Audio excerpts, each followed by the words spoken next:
오늘은 말씀의 제목은 전지전능하신 하나님의 다큐멘터리라는 제목으로 말씀을 나누도록 하겠습니다. 아직 말씀은 좀 이따 제가 읽고요. 일단 성경을 아직 안 찾으신 분들은 성경은 찾아놓으시기 바랍니다. 사도행전 16장 16절에서 34절입니다. 오늘 설교 제목이 뭡니까?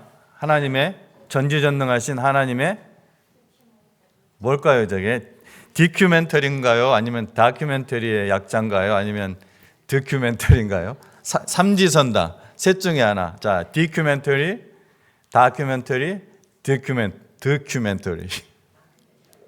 다큐멘터리? 뭐 같아요? 뺄 일 없으니까 한번 재미로 한번 해보세요. 그래도 이런 건 틀려도 돼요. 예, 모르시겠죠? 제가 만든 용어니까 모르죠. 제가 조합해서 만든 단어인데요. 다큐멘터리는 여러분 일단 아시죠? 다큐멘터리는 사실을 있는 그대로 기록해서 보여주는 어떤 영화나 어떤 기록물, 어떤 방송 프로그램을 우리가 다큐멘터리라고 합니다. 여러분도 아마 다큐멘터리 많이들 좋아할 겁니다. 여러분, 우리의 인생은 뭘까요? 다큐멘터리일까요? 다큐멘터리가 아닐까요? 왜 웃으세요? 우리의 인생은 다큐멘터리죠. 사실이죠. 우리의 인생은 꾸며진 이야기가 아니에요. 여러분 전부 다 지금 꾸며진 삶을 살고 있는 건 아니지 않습니까? 우리 인생은 다큐멘터리. 그런데 제가 여러분도 아마 성경을 많이 읽어보신 분들은 그렇게 느낄 텐데, 성경 속에 이렇게 인물들을 보면은 그리고 사실 또 제 삶과 또 제가 목회하면서 이 그리스도인들의 삶을 보면은 마치 드라마와 같을 때가 있다는 거예요. 그것도 이제 반전 드라마. 여러분 반전 드라마 좋아하죠? 역전 드라마 이런 거 좋아하잖아요. 그러니까 우리가 성경을 보면 그런 반전 드라마, 역전 드라마를 쓸 때가 많다는 것이죠. 그래서 하나님의 자녀로서 다들 여러분 이 자리에 앉아 계신 분들, 믿음 생활을 좀 하신 분들은 크고 작은 그런 간증들을 갖고 계실 것입니다. 고난이 올 때는 크든 작든 그 고난이 전혀 쓸데가 없고, 어떤 것들은 내가 받을 이런 일이 있었기 때문에 내가 받을 만하지 이렇게 하지만, 어떤 것들은 정말 전혀 쓸데가 없고 오히려 이것이 하나님의 일에 방해가 될 것 같고 또 필요 없는 그런 고통과 이건 너무한 거 아닌가, 이런 가정에 그런 고난처럼 느껴지는 것들도 아마 여러분 있을 것입니다.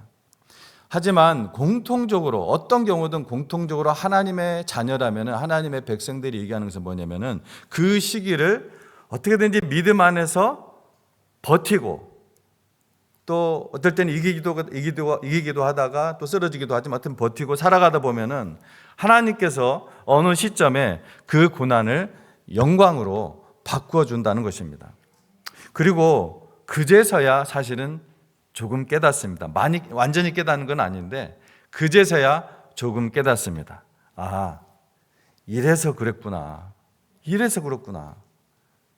이 하나님의 거룩한 뜻이 바로 여기에 있었구나 하는 생각이 그때 가야 들더라고요. 하나님께서는 그래서 반전 드라마를 참 좋아하신다, 이런 생각이 든 거예요.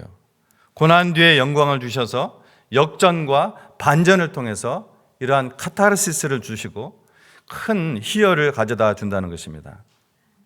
그래서 살아계신 하나님께서 우리의 인생 다큐멘터리에 종종 가끔씩 드라마 같은 그런 카타르시스를 주시기 때문에 제가 드라마 플러스 다큐멘터리 해가지고 다큐멘터리 일을 가면서 다큐멘터리 하는 것은 아니고 드라마 플러스 다큐멘터리 해가지고 다큐멘터리 이렇게 제가 부른 것입니다. 여러분 기억하기 좋도록. 자, 오늘 본문에 나오는 바울과 실라의 사건도 하나님의 다큐멘터리 중에 하나입니다. 우리가 본문을 먼저 읽고 이 이야기 속으로 들어가 보도록 하겠습니다. 우리 함께 일어나서 하나님의 말씀 펴신 거 읽도록 하겠습니다. 사도행전 16장 16절에서 34절 함께 교독하도록 하겠습니다. 우리가 기도하는 곳에 가다가 점치는 귀신 들린 여종 하나를 만나니 점으로 그 주인들에게 큰 이익을 주는 자라.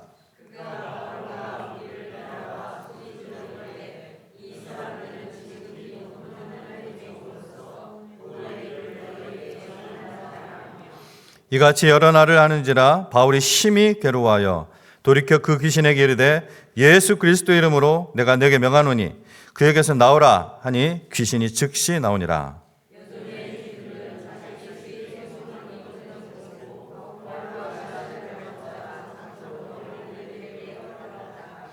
상관들 앞에 데리고 가서 말하되 이 사람들이 유대인인데 우리 성을 심히 요란하게 하여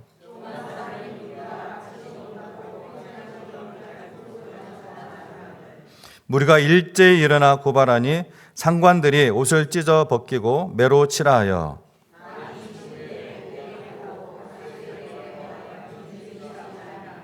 그가 이러한 명령을 받아 그들을 깊은 옥에 가두고 그 발을 착고에 든든히 채웠더니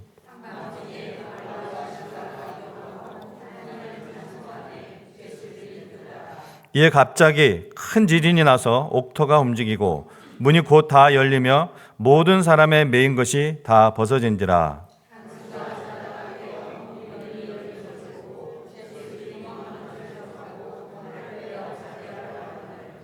바울이 크게 소리질러 이르되 내 몸을 상하지 말라 우리가 다 여기 있노라 하니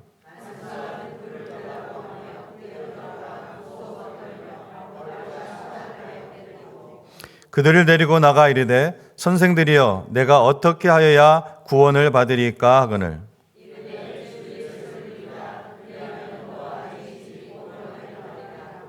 주의 말씀을 그 사람과 그 집에 있는 모든 사람에게 전하더라.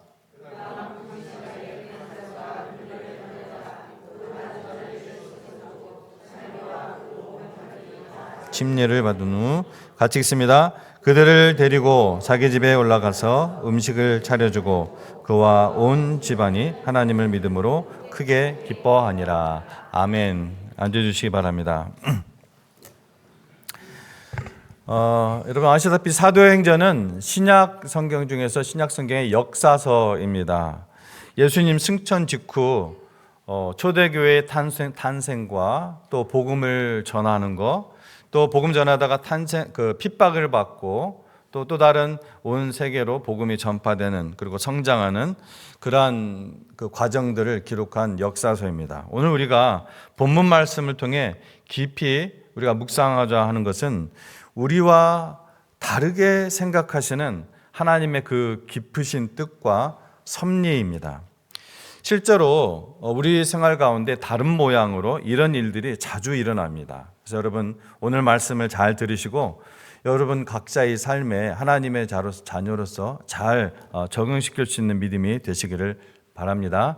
여러분 그렇지 않으면요 여러분의 믿음이 후퇴합니다.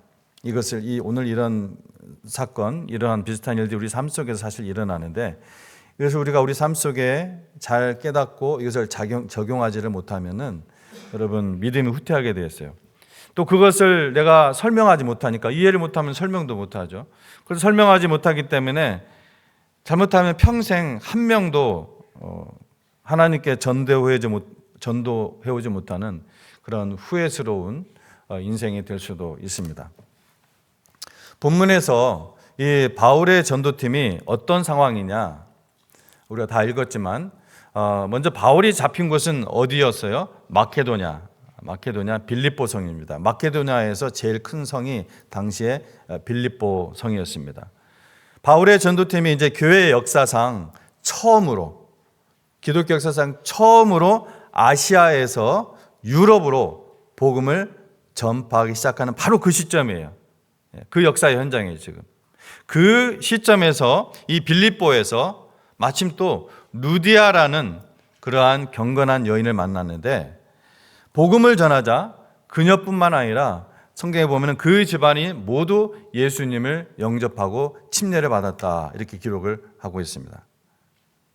뿐만 아니라 이 그녀는 루디아는 기도와 또한 헌금으로 바울의 매우 적극적인 동역자가 되어서 이제 막 빌립보 교회가 세워질 수 있는 모든 것이 착착착 그럴 때 있잖아요. 그죠? 순조롭게 그러한 진행되는 상황이었어요.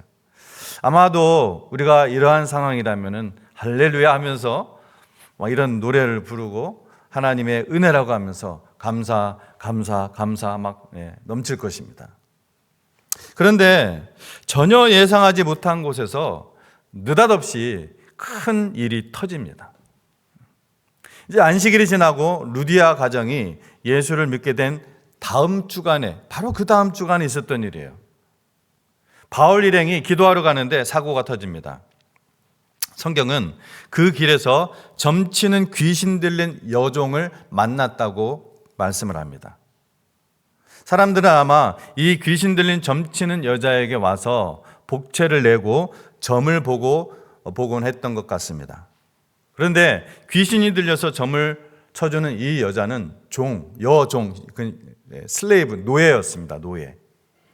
그래서 그가 벌어들이는 수입은 그 여인의 호주머니로 바로 들어오는 것이 아니라 그 주인들의 주머니를 배불리는 것이었습니다. 그런데 이 귀신 들린 여자가 바울을 만나자 그를 따라오면서 이 사람들은 지극히 높은 하나님의 종으로 구원의 길을 너희에게 전하는 자라 하고 외쳤다라고 했습니다.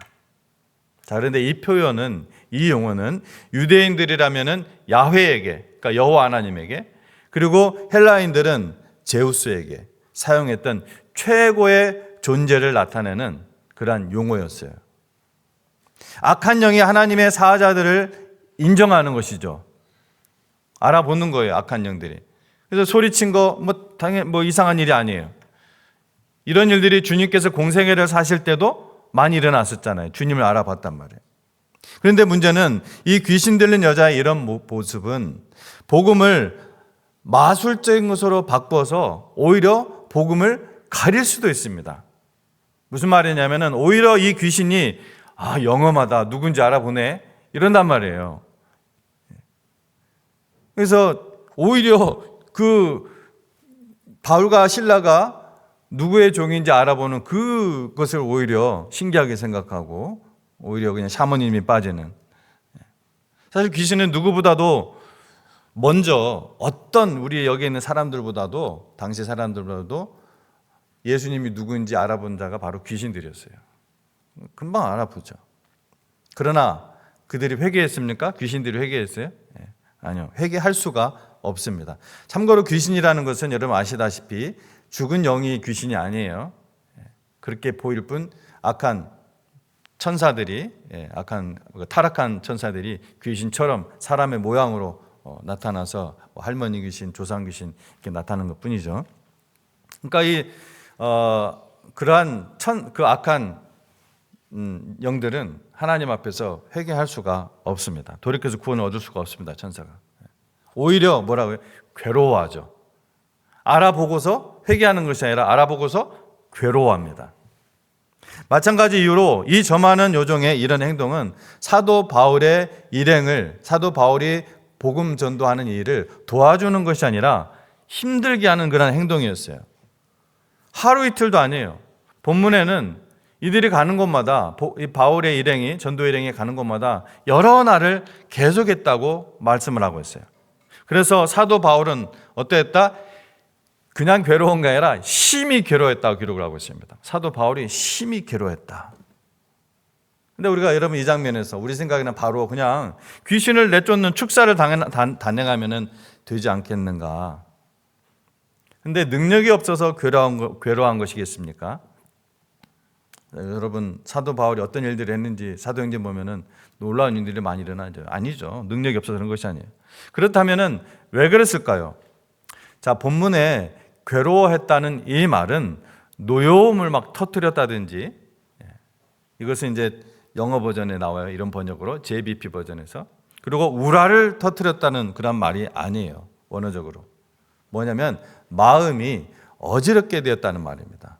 그래서 괴로웠다는 거예요. 심히 마음이 어지럽게 되었다는 말이에요.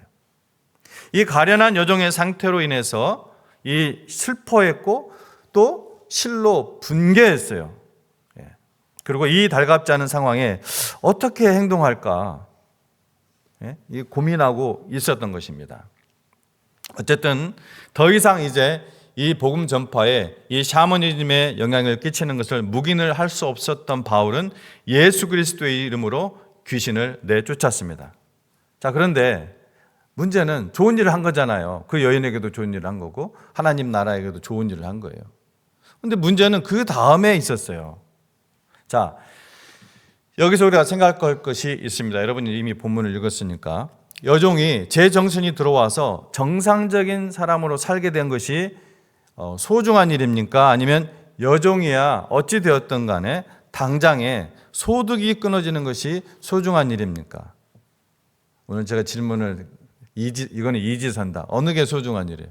자, 만약에 이 질문을 잘 이해를 못했다면 모르겠는데 질문을 알아들었는데도 이 질문에 선뜻 사람이 중요하다 이렇게 답변하실 수 없는 분은 이 주인들처럼 행동할 소질들이 있다 없다? 있다는 사람입니다. 있는 사람들입니다. 그러나 여러분 부끄러워하거나 실망하지 마십시오. 우리는 모두 50보 100보입니다. 저나 여러분이나 사실은 50보 100보예요. 자, 여종이 정신이 돌아오고 정상적인 인간으로 살 수 있게 된 사건은 복된 사건이에요. 기적이에요. 사람이 사람답게 살 수 있게 되었단 말이에요. 늘 귀신 들려가지고서 악령이 들어가지고 그 뭘 점치고 이런 일밖에 안 했는데 얼마나 감사합니까? 그러나 이 여종의 주인들은 다른 사람이 치유를 받아서 사람답게 살든 살지 않던 그런 일에는 전혀 관심이 없고 오로지 돈에만 관심이 있는 사람이에요. 그래서 제 정신을 회복하고 인간다운 삶을 살아가는 것보다 자신의 소득의 원천이 끊어진 것에 대해서 더 분개하고 있는 거예요. 자, 이 일이 언뜻 보기에는 이 비즈니스 때문에 일어난 일 같지만 결과적으로는 그리고 우리가 한 발짝 물러서서 하나님의 눈으로 볼 때 뭐예요? 하나님의 일을 대적하는 행위가 되는 거예요. 여러분도 이와 비슷한 경험을 해보셨을 수도 있어요. 귀신 유학을 떠나서 예를 들어서 저도 처음 이제 예수님을 영접하고 처음에 뭐 잘 몰랐죠. 이제 교회 처음 다닐 때 신앙생활 할 때. 근데 정말 이제는 하나님을 예배하는 것이 무엇인지 알고 하나님을 경배하는 것이 너무나 좋고 예배를 사모하고 막 그냥 전도에 불이 붙고 또 이 교회를 막 가서 막 섬기는 것도 너무나 즐겁고 그러면서부터 일어난 일이 뭐냐? 가족으로부터 많은 회방이 시작되었어요. 제가 어렸을 때 예수님을 영접했는데 가족으로부터 많은 회방이 시작되고 또 기억나는 것은 이 일요일이 주일이 되는 거잖아요. 우리가 크리스찬이 되면은 일요일이 썬데이가 로드스데이가 되는 거예요. 그렇게 되자 주님의 날이 되자 일요일이면은 같이 놀던 이 친구들과 어떻게 자연스럽게 멀어지는 거예요. 걔네들이 나는 주일 외에 딴 날이라도 좀 이렇게 만나고 싶은데 걔네들이 주일날 내가 가서 안 놀아주니까 자꾸 멀어지더라고요. 그리스도인으로서 제 삶의 우선순위가 분명해지기 시작해지면서부터 그런 일들이 일어나더라고요. 자, 이 여종의 상관들이 교묘하게 사람들을 선동합니다. 한번 이들의 말을 들어보십시오. 20절에서 21절인데요. 이 사람들이 유대인인데 우리 성을 심히 요란케 하여 로마 사람인 우리가 받지도 못하고 행치도 못할 풍속을 전한다 하거늘 그랬습니다. 다시 읽어볼까요? 이 사람들이 유대인인데 우리 성을 심히 요란케 하여 로마 사람인 우리가 받지도 못하고 행치도 못할 풍속을 전한다. 여기에 무슨 자신들의 종이 귀신 들렸다가 이제 나아서 소득이 원천이 끊어져서 우리가 아쉽다 혹은 붕괴했다 그런 말은 눈을 씻고 찾아봐도 없는 거예요. 이게 얼마나 교묘합니까? 굉장히 교묘한 거예요. 그러자 당시 사람들이 어떻게 반응을 해요? 본문을 보십시오. 22절, 23절이에요. 당시의 장면을 상상하시면서 보시면 더욱 좋을 겁니다. 무리가 일제히 일어나 송사하니 상관들이 옷을 찢어 벗기고 매로 치라 하여 많이 친 후에 누구를 쳤어요? 바울과 실라. 많이 친 후에 옥에 가두고 간수에게 분부하여 든든히 지키라 하니. 여러분, 무리가 일제히 일어났다는 말은 당시의 그 분위기를 드러내주는 말이에요. 이게 말 이렇게 앉아서 이렇게 듣다가 확 일어난 거예요. 군중 심리가 지금 극에 달한 거예요. 저런 사람은 죽여야 한다고 지금 소리치고 있는 것입니다. 어떤 장면이 연상되세요? 맞습니다. 마치 예수님이 십자가에 달릴 때 바라바를 외쳤던, 바라바를 살리라고. 그리고 예수님은 십자가에 못 박으라, 못 박으라, 이렇게 외쳤던 그 군중들처럼 하고 있는 거예요. 뿌리는 똑같아서 그래요. 사실은 마귀잖아요. 결국 바울과 실라는 좋은 일 해놓고, 그 사람에게 분명히 복음을 떠나서 좋은 일 해놓고 모진 매를 맞고 억울하게 감옥에까지 던져졌단 말이에요. 바울과 실라가 이 억울한 제목으로 많은, 성경에 보면은 채찍질을 많이 당했다고 나와요. 많이 맞았나 봐요. 많은 채찍질을 당하고 깊고 어두운 지하 감옥에 갇히게 되었습니다. 근데 이상하단 말이에요, 이게. 왜냐? 하나님 입장에서 이런 일들이 일어나지 않도록 막아주시면 좋을 것 같잖아요. 무슨 말이냐면은, 이건 단순한 우리 인생의 고난이 아니란 말이에요. 그거하고는 달라요, 이거는. 좀 어려움이 오더라도, 고난이 오더라도, 이런 일이 일어날지라도, 교회가 어느 정도 좀 세워진 뒤에 오면은 그래도 함께할 사람들이 있고 힘을 모아 극복할 수도 있단 말이에요. 혼자가 아니니까, 몇 사람 안 되니까. 근데 유럽에서 이제 처음으로 복음을 전파해서 이제 막 유럽의 첫 교회가 세워지려고 하는데, 아직 세워지지 않은 상태예요. 막 세워지려고 하는데 이런 큰 장벽에 부딪히는 것은 이해하기 어렵다는 거예요. 자, 이런 상황이 생길 때 우리는 어떻게 반응합니까? 일이 이렇게 되고 저렇게 되는 것이 하나님께 영광이 될 것이 분명한데, 그냥 오히려 큰 장벽이 생겨서, 어려움이 생겨서 잘 진행될 것 같은 일도 그냥 느닷없이 막혀버릴 때, 여러분은 어떤 생각을 하십니까? 복음을 전하는 목회자로서 바울과 조금 더 그래도 더 비슷한 입장인 저는 원망은 하지 않겠지만 실망할 것 같아요. 실망. 내 마음속에 자연스럽게 올라오는 그걸 말하는 거예요. 하나님은 나의 기도를 들으시지 않는가? 내 기도는 좀 부족했나? 내 믿음이 좀 부족했나? 하나님 왜 일을 이렇게 하십니까? 뭔가 막 마음속에 실망의 그러한 기운들이 막 올라오는 그런 시점 같을 거예요. 다시 말씀드리자면 이건 단순한 어떤 한 사람에게 일어난 인생의 고난이 아니라는 거예요. 그것과는 다르다는 거예요. 이건 하나님과 직접적으로 연관된 복음 전파와 관련된 일이란 말이에요. 교회를 세우는 일입니다. 하나님께서 환상과 기도 속에서 마케도냐로 가서 복음 전하라, 하나님께서 그렇게 말씀하셨어요. 그래서 그걸 순종해가지고 유럽까지 바다 건너서, 얼굴 생김새도 달랐을 거 아니에요. 거기 와서 지금 복음을 전하러 왔어요. 그런데 사람들 앞에서 좋은 일 해놓고 잔뜩 얻어맞고 깊은 지하 감옥에 던져질 때까지 하나님은 가만히 계시는 거예요. 가만히. 나 자신의 고통이나 수치를 떠나서 아마 사도 바울은 그런 것들은 뭐 어디서든 이미 당했으니까 복음 전하다가, 그런 게 아니에요. 지금 하나님의 살아계심과 그 능력이 조롱받는 듯한 이 상황, 마치 교회가 패배한 듯한 이 상황이 얼마나 당황스럽고 실망스럽습니까? 여러분이 지금 이런 상황이라면은 어떻게 반응하십니까? 어떻게 행동합니까? 이들의 반응을 보도록 하겠습니다. 밤중이 되었습니다. 밤중. 성경에 보면 밤중, 한밤중이 되었어요.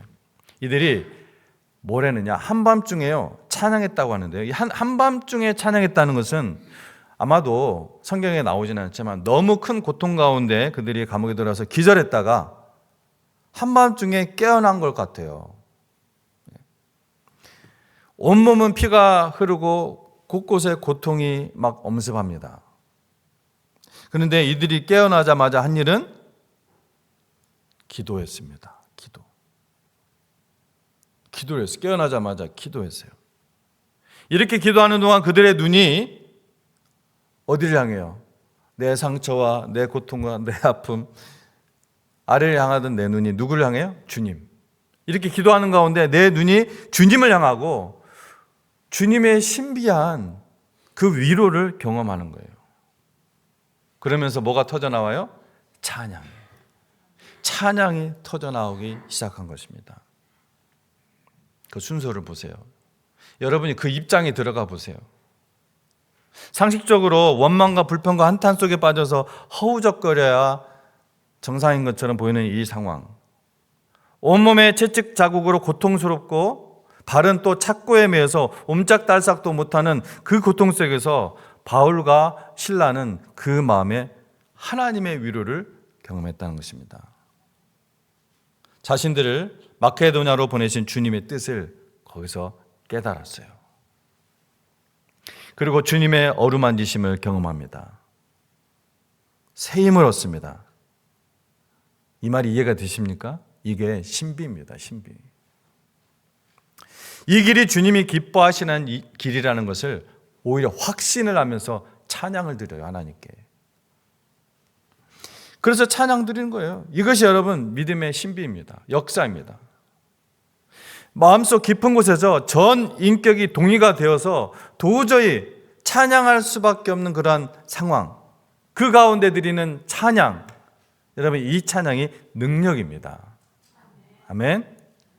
우리 찬양 인도하시는 이 집사님이 언젠가 그런 얘기를 하더라고요. 주일날 이 찬양을 한 4곡에서 5곡을 준비하는데 일주일 동안 그냥 선곡해서 좋은 노래 고르는 것이 아니라 일주일 동안 하나님과 교제하며 묵상하며 온 성도와 함께 부르기 위해서 그렇게 하신대요. 간증이 있는 찬양들이죠. 우리 교회의 고백이고 찬양을 준비하는 온 또 분의 믿음의 고백이죠. 거기에 능력이 있는 거예요. 이게 기적이 되는 성도의 삶입니다. 여러분, 모든 것이 형통하는 것이 기적이 아니에요. 패배도 없고 수치도 없도록 보호해 주는 것이 기적이 아니라 찬양할 수도 없는 이 빌립보 감옥에서 발도 착고에 묶여 있고 온몸은 지금 아프고 그런 가운데서 하나님을 찬양하는 것이 그게 기적이에요. 그게.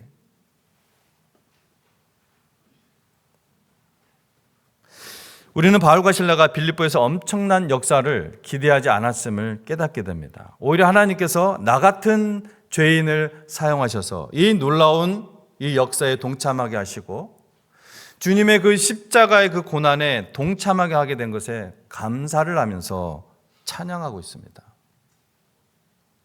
이게 성도의 기적이 되는 삶이에요. 찬양할 수 없을 때 마땅히 상식적으로는 세상 사람들을 볼 때 하나님을 원망할까 해야 될 것 같을 때 하나님을 찬양하는 사람이 되는 거. 여러분 이게 성도의 기적이 되는 삶이라는 거. 이것에 또 아멘 할 수 있는 체험이 있기를 여러분 바랍니다. 자, 이 일로 무슨 일이 일어났습니까? 빌립보 감옥을 지키던 간수가 자살하려고 할 때 바울과 실라가 말합니다. 뭐라고요? 죄수들 다 여기 있으니 안심하라. 자살하지 말라. 죽지 말라. 그렇게 한 생명을 주님께로 인도하는 역사가 일어난 거예요. 간수가 주님께로 돌아와 이 일로. 빌립보에서 얻은 정말 천하보다 귀한 한 생명입니다. 믿음으로 순종한 결과 드디어 이제 뭐가 세워져요? 빌립보 교회가 세워진 거예요. 이렇게 세워진 거예요. 빌립보 교회가. 그리고 그 교회는 사도 바울이 로마에서 죽잖아요. 나중에 순교당하잖아요. 네로 황제에 의해서. 거기서 죽을 때까지 후원자가 되어주는 거예요. 빌립보 교회가. 잘 자라서 이 빌립보서를 그 로마의 옥중 서신으로 쓰게 되지 않았습니까? 그때 당시에는 미미할 수 있지만 그 씨앗이 자라 큰 나무가 되었던 것입니다. 교회의 사이즈가 컸다는 것이 아니라 그들이 믿음이 이렇게 컸다는 거예요. 이게 믿음이 하는 일입니다. 하나님의 자녀가 역전 드라마, 반전 드라마와 같은 이런 다큐가 되는 것이 여러분 믿음의 신비입니다. 우리는 여기서 찬양을 통해서 옥터가 요동하고 옥문이 열리는 것에 이 이야기의 무게중심이 있지 않다는 것을 봅니다. 그렇다면 바울과 실라는 어떻게 했어야 돼요? 거기에 중심이 있다면 그 소란을 틈타서 그냥 도망쳐야 옳습니다. 그러나 이 사건의 무게중심은 거기에 있지 않아요. 간수의 회심에 있습니다. 로마의 간수가 예수님께 돌아온 거예요. 따라서 이 본문의 진정한 기적은 도저히 복음을 들을 수 없는 이 간수에게 초자연적인 사건을 통해서 복음이 들려지게 되었다는 거예요. 그래서 간수가 복음을 듣고 침례를 받게 되었습니다. 간수는 바울과 실라 그리고 누가도 여기 있었어요. 누가를 정성껏 씻기고 집으로 모셔서 말씀을 듣습니다.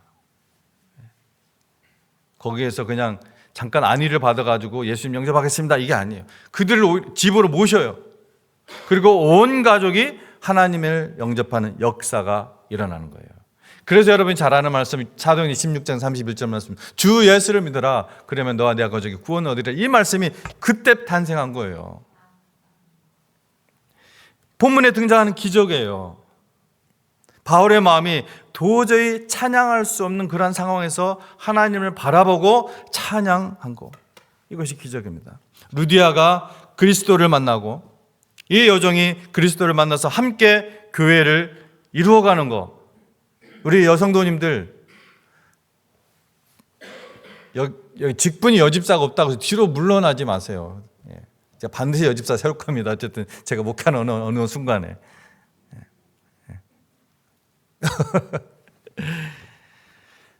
여러분, 이런 것을 기적이라고 하는 거예요.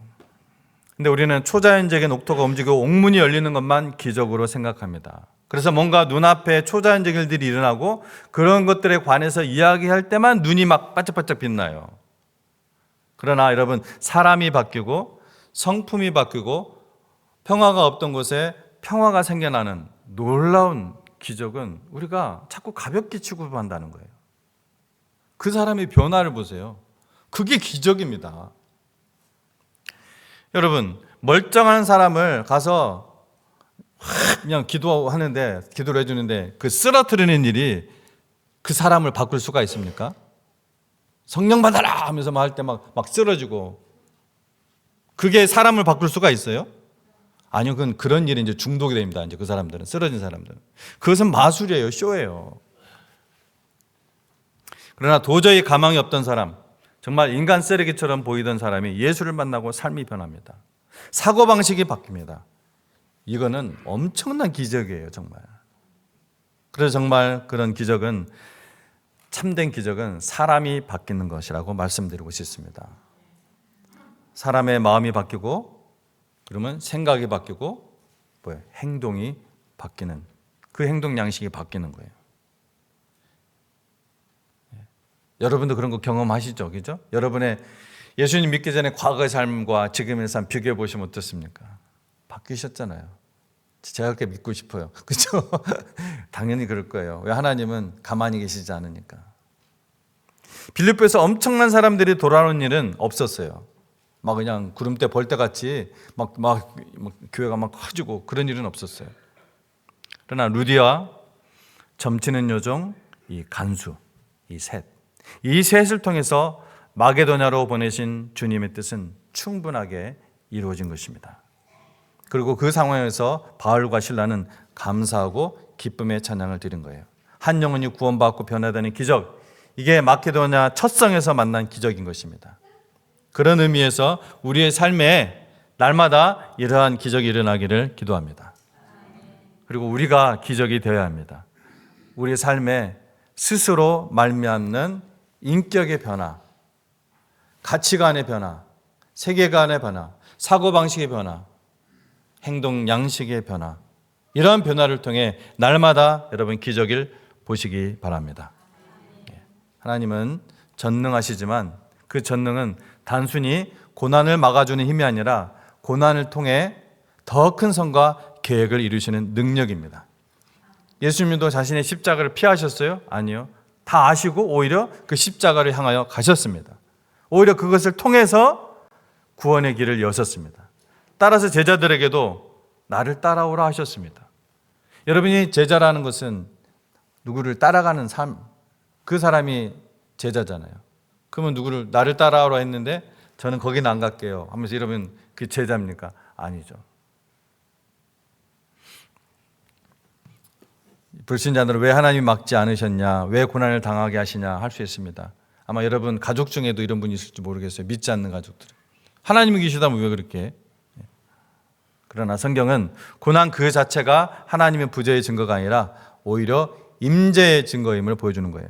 바울과 실라는 그래서 고통 중에서도 찬송했고 그 모습이 간수의 마음을 움직였다는 것입니다. 여러분은 모두 하나님의 드라마 같은 그 다큐멘터리의 주인공으로 부르심을 받았습니다. 아멘. 바울과 실라와 같은 그런 기가 막힌 역전 드라마는 아닐지라도 모두 드라마와 같은 다큐멘터리의 주인공이십니다. 여러분의 자리를 누가 대신할 수가 없습니다. 하나님이 분명한 계획이 여러분의 삶에 있습니다. 하나님이 이끄십니다. 하나님이 하십니다. 믿음으로 따라가면서 하나님의 손길 그리고 하나님의 역사를 체험하시기를 바랍니다. 그래서 인생의 그 마지막 자락에서도 후회가 없는 오히려 희열이 넘치는 그러한 삶을 사시기를 축원합니다. 기도하겠습니다.